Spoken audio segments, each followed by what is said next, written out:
રાજકોટમાં 31 ડિસેમ્બર પહેલા પોલીસની કડક કાર્યવાહી સામે આવી છે। દારૂ પીધેલા લોકો સામે પોલીસની કાર્યવાહી સામે આવી રહી છે। ટ્રેકિંગ દરમિયાન એક શખ્સ પીધેલો ઝડપાયો। નશામાં રહેલા શખ્સ પાસેથી દારૂનો જથ્થો પણ ઝડપાયો છે। પોલીસે પ્રોહિબિશન એક્ટ અંતર્ગત ગુનો નોંધી વધુ કાર્યવાહી હાથ ધરી છે। ફેન્સી નંબર પ્લેટ કાળા કાચ લગાવી વાહનો ચલાવનારા સામે પણ પોલીસ કાર્યવાહી કરી રહી છે। રાજકોટથી આ દ્રશ્યો સામે આવ્યા। વધુ માહિતી મેળવીશું। ફોન લાઈન પર સંવાદદાતા અંકિત જોડાઈ ચૂક્યા છે। અંકિત, 31 પહેલા રાજકોટ પોલીસ સતર્ક થઈ છે અને તમામ જે પીધેલા લોકો છે તેઓને પકડવા માટેની કવાયત હાથ ધરવામાં આવી છે। હાલ પોલીસની કેવા પ્રકારની કામગીરી અને કેટલા આવા દારૂડિયા શહેરમાંથી ઝડપાયા? ચોક્કસ ખાસ કરીને વાત કરવામાં આવે તો 31 ને લઈને હાલ રાજકોટ શહેર પોલીસ કમિશનર બ્રિજેશ કુમાર ઝા દ્વારા તમામ જે સ્થાનિક પોલીસ છે તેમને આદેશ આપવામાં આવ્યા છે અને તેને જ લઈને પોલીસ દ્વારા રાત્રિ દરમિયાન વાહન ચેકિંગની કામગીરી છે તે કરવામાં આવી રહી છે। ખાસ કરીને જે દ્રશ્યો સામે આવી રહ્યા છે આ દ્રશ્યો ગઈકાલે કિસાનપરા ચોક ખાતેના સામે આવ્યા છે કે જ્યાં સ્થાનિક પોલીસ દ્વારા વાહન ચેકિંગની કાર્યવાહી હાથ ધરવામાં આવી હતી। ત્યારે પાણીની બોટલની અંદર દારૂ લઈને જતા હોવાનો એક શખ્સ છે તે પણ ઝડપાઈ ચૂક્યો છે। સાથોસાથ બ્રેથ એનાલાઇઝર દ્વારા પણ પોલીસ દ્વારા ચેકિંગની કાર્યવાહી છે તે હાથ ધરવામાં આવી છે। તમામ જે પીધેલા વ્યક્તિઓ હતા તેમના વિરુદ્ધ પ્રોહિબિશન એક્ટ અંતર્ગત ગુનો છે તે દાખલ કરવામાં આવ્યો છે। સાથોસાથ જે ફેન્સી નંબર પ્લેટ લગાવીને જે વાહન હંકારતા હોય છે, સાથોસાથ કાળા કલરના કાચ ધરાવતા હોય છે તે તમામ વાહન માલિકો વિરુદ્ધ પણ ગુનો છે તે દાખલ કરવામાં આવ્યો હતો। બિલકુલ, આભાર અંકિત માહિતી બદલ। વડોદરાથી સમાચાર છે। બિરસુ ગેંગના સાગરીતોનું સરઘસ કાઢવામાં આવ્યું। 25 લાખની ઉઘરાણી કરી ધાક ધમકી આપનારનું સરઘસ કાઢવામાં આવ્યું। મહિલા તેમજ પુત્રીને ગેંગરેપની ધમકી આપી હતી। આરોપીઓને પોલીસે દોરડા બાંધીને ભર બજારે ફેરવ્યા। ત્યારે પોલીસ ઇન્સ્પેક્ટરે કહ્યું કે જનતામાં આવા અસામાજિક તત્વોનો ડર ઓછો થાય તે માટે સરઘસ કાઢ્યું। આવા અસામાજિક તત્વોથી તમારે ડરવાની જરૂર નથી, પોલીસ તમારી સાથે છે। વડોદરા શહેરના પબ્લિકમાં ડર ઓછો થાય કે ભાઈ લુખ્ખા માણસોને પ્રત્યે પોલીસ ખૂબ જ કડક છે। આખા ગુજરાત રાજ્યની અંદર કોઈ પણ ટપોરીઓ માથું ઊંચું ન કરે અને સમાજમાં સારી રીતે લોકો રહી શકે એના માટે ખાસ ફરિયાદીને સંતોષ તો બરોબર છે, પરંતુ બીજા લોકોને પણ એક પ્રેરણારૂપ થાય કે ભાઈ આવા લુખ્ખા લોકો કોઈ ફરીવાર આવું ગુનો ન કરે એના માટે ખાસ આજે વરઘોડો કાઢવામાં આવ્યા છે અને ખૂબ જ બીજી ફેરું આવી ભૂલ ન થાય અને બીજા પણ અસામાજિક તત્વો કોઈ માથું ઊંચું ન કરે એના માટે ખાસ ઉદાહરણરૂપ આપવામાં આવેલું છે આજ વડોદરા શહેર પોલીસ વતી। યાત્રાધામ ડાકોરના દર્શનાર્થી માટે મહત્વના સમાચાર સામે આવી રહ્યા છે। ડાકોર મંદિરના દર્શનમાં ફેરફાર કરાયો છે। ગુજરાતના સુપ્રસિદ્ધ યાત્રાધામ ડાકોરમાં રણછોડજીના દર્શનમાં ફેરફાર કરવામાં આવ્યો છે। હવે ભક્તોને રણછોડજી સવારે વહેલા દર્શન આપશે। રણછોડજી ભક્તોને સવારે 6:15 દર્શન આપશે। અત્યાર સુધી 6:45 મંગળા આરતીના દર્શન થતા હતા। હવે તે સમયમાં ફેરફાર કરાઈને 6:15 સમય કરવામાં આવ્યો છે।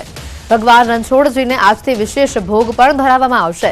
સવારે વહેલા ભગવાનને ધનુમાસની ખીચડી ધરાવવામાં આવશે। યાત્રાધામ ડાકોરમાં આ ખીચડીનું વિશેષ મહત્વ રહેલું છે। વધુ માહિતી મેળવીશું। ફોન લાઈન પર સંવાદદાતા ઉમંગ જોડાયા છે। ઉમંગ, ડાકોર મંદિરના દર્શનમાં ફેરફાર કરવામાં આવ્યો છે। ભક્તો માટે ખાસ સમાચાર 6:45 પહેલા સમય હતો જે હવે 6:15 કરાયો છે। વધુ માહિતી શું? બિલકુલ, એટલી વાત કરવામાં આવે તો સુપ્રસિદ્ધ યાત્રાધામ ડાકોરમાં રણછોડરાયના મંદિરમાં દર્શનનો ફેરફાર કરવામાં આવે છે। વાત કરવામાં તો આજથી ધનુમાસનો પ્રારંભ થયેલો છે। ધનુમાસનું ડાકોર રણછોડરાયનું અનેરો મહિમા રહેલો છે। આ ધનુમાસ દરમિયાન ભગવાનને રોજ ધનુર હોય છે તેની ખીચડી ધરવામાં આવે છે અને આ ખીચડીનો ભોગ ભક્તોને ત્યાં આગળ પીરસવામાં આવતો હોય છે। આજે મંદિર ટેમ્પલ કમિટી દ્વારા ધનુમાસને લઈને જે ભગવાનની મંગળારતી પહેલા જે સવારે 6:45 કલાકે જે કરવામાં આવતી હતી તે આજથી 6:15 કરવામાં આવશે। કે ડાકોર વાળા જે ભક્તો છે તેમને ભગવાન વહેલી સવારે 6:15 થી દર્શન આપશે અને સૌ પ્રથમ ભોગ ધનુર ખીચડીનો ધરાશે અને તે ભોગનો પણ પ્રસાદ ભક્તોને આપવામાં આવશે। જી બિલકુલ ઉમંગ, આ ધનુર ખીચડીનું મહત્વ કેટલું રહેલું હોય છે ભક્તો માટે પણ? બિલકુલ, ધનુર્માસની અંદર ભગવાનને અલગ અલગ ધાન્ય પાકો જેમ કે બાજરી, મગ, મકઈ સહિતના જે પાકોની ખીચડી બનાવવામાં આવતી છે અને આ ખીચડી ભગવાનને ધરાવવામાં આવે છે અને જે ભોગ છે તે જે ભક્તો હોય છે તે પોતાનું યથાશક્તિ દાલ ભેગ આપીને લઈ શકતા હોય છે। આ ધનુર્માસનું અનેરો મહિમા રહેલો હોય છે કારણ કે દર ધનુર્માસની અંદર ભગવાન રણછોડરાય સાક્ષાત આ ભોગની અંદર આવતા હોય તેવી એક માન્યતા લોકોમાં પણ રહેલી હોય છે। આભાર ઉમંગ, માહિતી બદલ। સત્તાધાર ધામ અને આપા ગીગાની જગ્યાનો વિવાદ સુરત ખાતે હવે પહોંચ્યો છે। ગુર્જર ક્ષત્રિય કડિયા સમાજના લોકો જિલ્લા કલેક્ટર કચેરીએ મોરચો લઈને પહોંચ્યા। જગ્યા અને તેના મહંત વિજય બાપુને બદનામ કરવાનો પ્રયાસ થઈ રહ્યો હોવાનો આક્ષેપ કરવામાં આવ્યો। પૈસા પડાવવાના કાવતરા કરી લોકોની ધાર્મિક અને સામાજિક લાગણીને ઠેસ પહોંચાડવાનો પ્રયાસ કરવામાં આવ્યો હોવાનું નિવેદન સામે આવ્યું. આક્ષેપ કરનારા સામે તટસ્થ તપાસ કરવાની માંગ સાથે જિલ્લા કલેક્ટરને આવેદન પાઠવવામાં આવ્યું છે.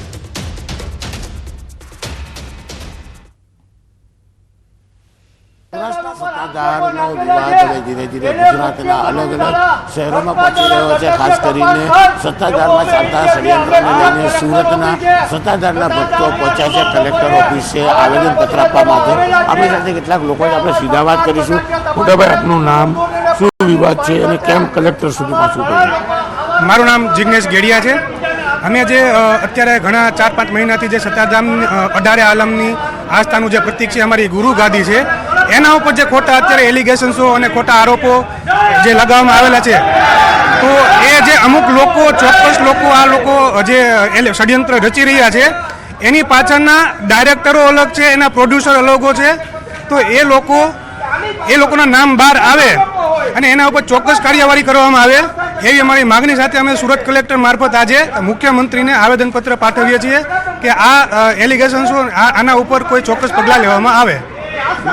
કહી શકાય કે સત્તાધારનો વિવાદ ધીરે ધીરે વકરી રહ્યો છે. ખાસ કરીને અંદરનો વિવાદ છે, તેને લઈને હવે સુરતમાં ભક્તો રસ્તા પર ઉતર્યા છે, કલેક્ટરને આવેદનપત્ર આપી રહ્યા છે અને આગામી દિવસમાં આ આંદોલન સમગ્ર ગુજરાતમાં ધીરે ધીરે આગળ વધતું દેખાઈ રહ્યું છે. કેમેરામેન ભરત બ્રહ્મભટ્ટ સાથે કીર્તેશ પટેલ, ન્યૂઝ 18 ગુજરાતી, સુરત. સરદાર વલ્લભભાઈ પટેલની પુણ્યતિથિ નિમિત્તે સુરતના બારડોલી ખાતે સરદાર સંગોષ્ઠીનું આયોજન કરવામાં આવ્યું હતું અને જેમાં પૂજ્ય મોરારી બાપુ સહિતના મહાનુભાવોએ સરદાર પટેલ વિશે વિચારો રજૂ કર્યા હતા. મોરારી બાપુએ સરદાર પટેલના વ્યક્તિત્વ ઉપર પ્રકાશ પાડ્યો.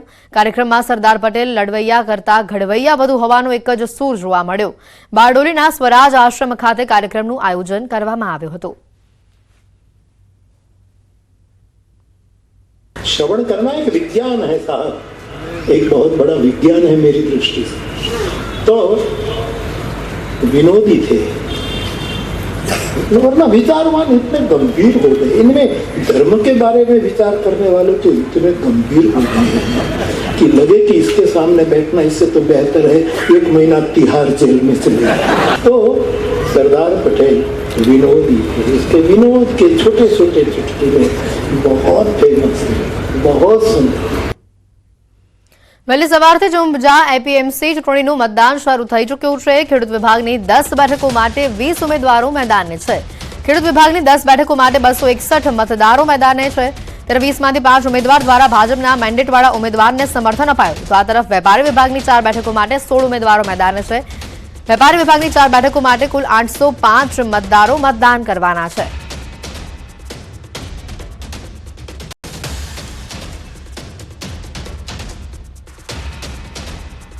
ખેડૂત પ્રતિનિધિના અંદર 200 કરતા વધારે મત પડી ચૂક્યા છે અત્યાર સુધીમાં અને અહીંયા વેપારીમાં લગભગ 568 કરતા વધારે મતદાનનું મતદાન થઈ ગયું છે. તમને શું લાગે છે ભાજપના ભારતીય જનતા પાર્ટીની પેનલ, બંને પેનલ 100% જીતશે. અત્યારના ચિત્રો બધી સારું એવું દેખાય છે. પાર્ટીએ સમરસ પૂરેપૂરતા પ્રયત્નો કરેલા છે અને અમારા કાર્યકર્તાઓ પણ સાથે લાગેલા છે. એક મળીને બધાને સાથે રાખવા પૂરતા પ્રયત્નો કરેલા છે અને એ પ્રયત્નો અમારા ચાલુ છે અને એનું પાલન થાય એના માટે પૂરેપૂરો આગ્રહ રાખેલો છે. ઊંઝા એ સમગ્ર એશિયામાં ખ્યાતનામ મસાલા બજાર છે, એટલે આની ચૂંટણી પ્રત્યે લોકોને ચોક્કસ જિજ્ઞાસા હોય, પણ અહીંયા આગળ ખૂબ જ સૌહાર્દભર્યા વાતાવરણમાં અત્યારે ચુનાવ થઈ રહ્યો છે. ખેડૂત વિભાગની 10 બેઠકો માટે 261 મતદારો મતદાન કરવાના છે. ખેડૂત વિભાગ માટે તમામ મતદારોનો જબરો ઉત્સાહ પણ જોવા મળી રહ્યો છે. એપીએમસી ચૂંટણીનું મતદાન વહેલી સવારથી જ શરૂ થઈ ચૂક્યું છે. ભાજપમાં બળવા વચ્ચે પણ શાંતિપૂર્ણ માહોલમાં મતદાનની પ્રક્રિયા અત્યારે થઈ રહી છે. વેપારી વિભાગની 4 બેઠકો માટે 805 મતદારો આજે મતદાન કરવાના છે. ખેડૂત વિભાગની 10 બેઠકો માટે 261 મતદારો મતદાન કરશે. તમામ જે લોકો છે, જે મતદારો છે, તેઓમાં ભારે ઉત્સાહ જોવા મળી રહ્યો છે મતદાનને લઈને. ત્યારે સારી ટકાવારીમાં મતદાન થાય તેવી લોકો પણ અપીલ કરી રહ્યા છે. વધુ માહિતી મેળવીશું. એક કેતન જોડાઈ ચૂક્યા છે ફોન લાઈન પર સંવાદદાતા. કેતન, અત્યાર સુધીમાં કેટલી ટકાવારી આવી છે મતદાનની સામે?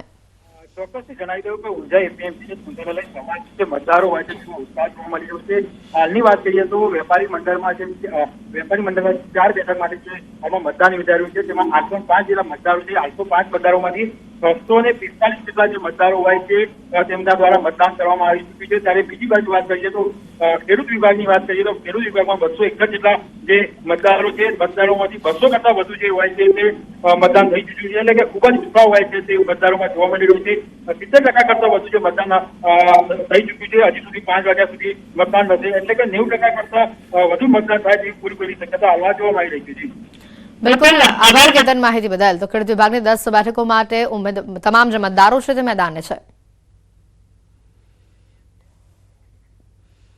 સ્થાનિક સ્વરાજ્યની ચૂંટણીને લઈને બીજેપી એક્શન મોડ પર જોવા મળી રહી છે. બનાસકાંઠામાં કમલમ ખાતે બેઠક યોજાઈ. પ્રભારી મંત્રી બળવંતસિંહની હાજરીમાં આ બેઠકનું આયોજન કરવામાં આવ્યું. બેઠકમાં આગામી ચૂંટણી સંગઠન માળખાને લઈને વિશેષ ચર્ચા કરવામાં આવી, જેમાં મોટી સંખ્યામાં ભાજપ આગેવાનો હાજર રહ્યા હતા.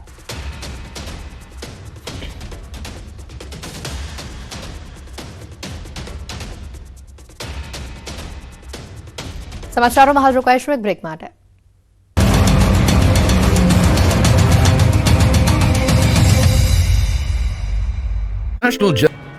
રાજ્યના અનેક